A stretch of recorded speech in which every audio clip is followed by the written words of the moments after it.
Hi, and welcome to our new series, Conquering Giants. I'm Laura. Dios les bendiga, mi nombre es Noemí y hoy tenemos la oportunidad de empezar con nuestra serie Conquistando los Gigantes. Today we're going to talk about giants, but before we get into the conversation of talking about giants, what we're going to do is a little bit of research in reference to what is a giant, or where do they come from, or where were they, where did they exist. King James Version says, there were giants in the earth in those days, and also after that, when the sons of God came in unto the daughters of men, and they bare children to them, became mighty men, in which the old men of renown. Los gigantes aparecieron en la tierra cuando los hijos de Dios se unieron con las hijas de los hombres para tener hijos con ellas, y también después ellos fueron los famosos héroes de los tiempos antiguos. The word we see here as per giants in this verse, in the Hebrew word, is described as Nephilim. Nephilim in the Bible has been described in many Bibles translated the word giants. We can also see that in the earliest mention of the word giants in the Bible, we can see it in the time of Noah, when the flood came about.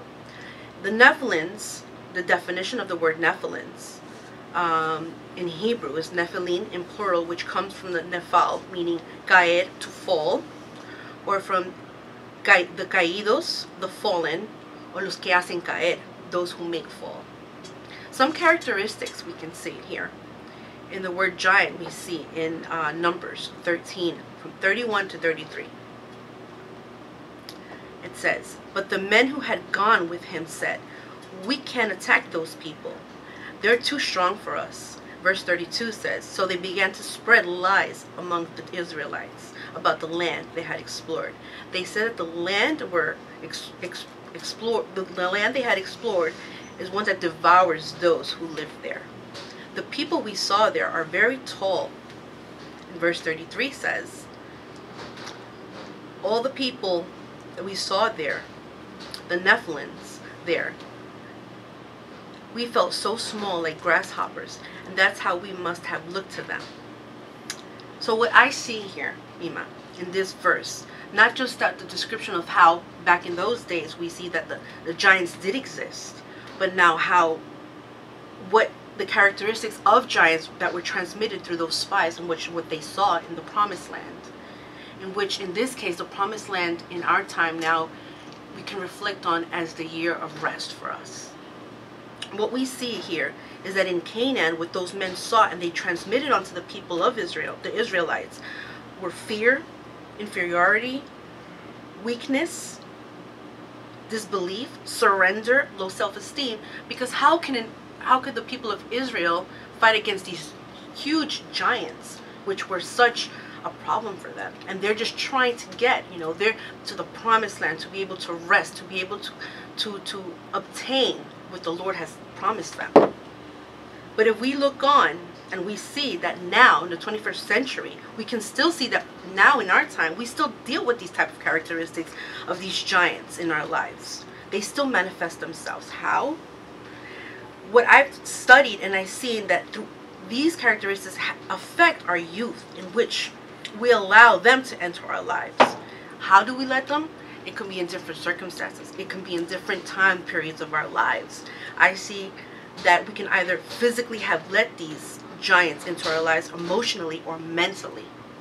Amén. So, ahorita pudimos ver y Laura nos explicó que era un poquito qué son los gigantes y quiénes eran los gigantes en el tiempo pasado. Laurita también leyó en la Biblia cuando los espías fueron a ver la tierra que mandaron y ellos regresaron al pueblo y de cierta manera ellos le entraron como temor y les quitó como un poquito de fe al pueblo de Israel para que entraran al pueblo que el Señor tenía preparado para ellos.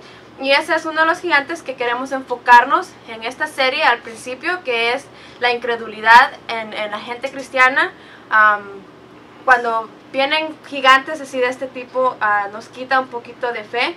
Podemos ver en la yo busqué en el diccionario qué significaba la palabra incredulidad y dice que la incredulidad es la imposibilidad para una persona de creer en lo que no ve. Entonces sabemos que es muy fácil creer en las cosas que vemos, pero nos es imposible o nos cuesta mucho, digamos, creer en aquellas cosas que no vemos. Por ejemplo, si le presentamos a alguien de la calle, ¿tú sabes quién es Dios? Y hay mucha gente que dice, no, no creo en Dios. ¿Pero por qué? Porque no es alguien a quien ellos ven. Pero si yo le digo, ¿tú crees que mi pañuelo es rosa?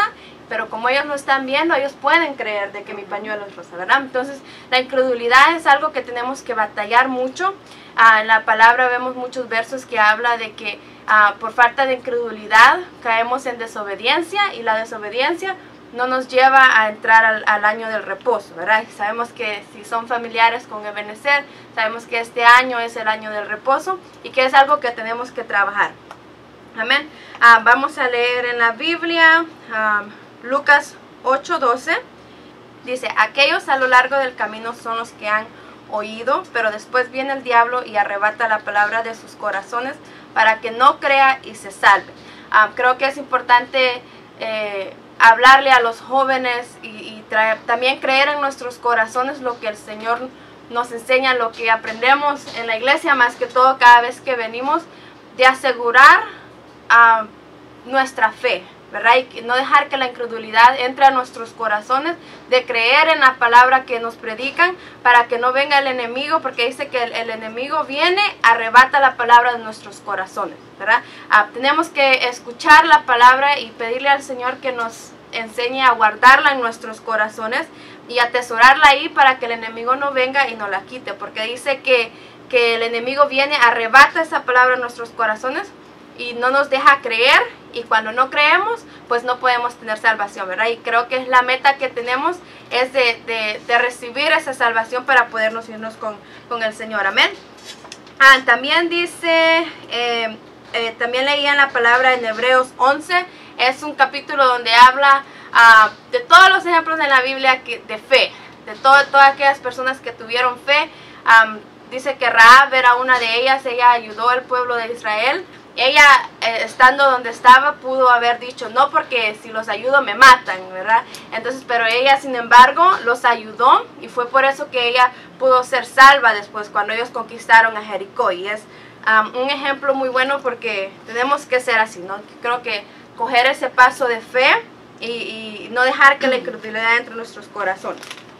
Algo muy interesante, aparte de Lucas 8:12, que hablas acerca de a lo largo del camino, después viene el diablo y te lo arrebata. Hay un verso que es bonito también, que es Efesios 4:27, donde habla acerca de ni des lugar al diablo. O sea, tenemos que estar pilas, tenemos que estar alertas, tenemos que estar despiertos, porque si nosotros flaqueamos o nos dormimos o en un momento cerramos los ojos, pues ahí viene el enemigo y nos ataca.